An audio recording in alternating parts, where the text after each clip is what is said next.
विधानसभा निवडणूक 2024, तर या निवडणुकीकडे सर्वांचेच लक्ष होते. सर्व युतींचे, म्हणजे महायुती असो, महाविकास आघाडी असो, अन्य युती असो, अन्य पक्ष असो किंवा जनता असो, सर्व देशाचेच लक्ष या निवडणुकीकडे होते. महाराष्ट्रातील विधानसभा निवडणुकीकडे सर्वांचे लक्ष होते. या निवडणुकीमध्ये कोण बाजी मारणार याकडे सर्वांचे लक्ष होते.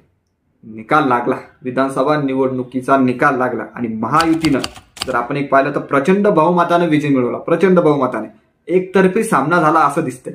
थोडक्यात आकडेवारी सांगायचं झालं तर महायुती 230 व महाविकास आघाडी 46 एवढा फरक होता विजयामध्ये. तर भरपूर मोठा फरक इथे दिसला आपल्याला.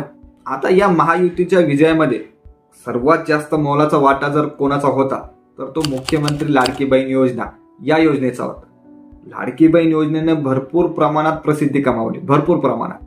एक मुद्दा सांगायचं झालं तर लाडकी बहीण योजना या निवडणुकीत गेम चेंजर ठरली.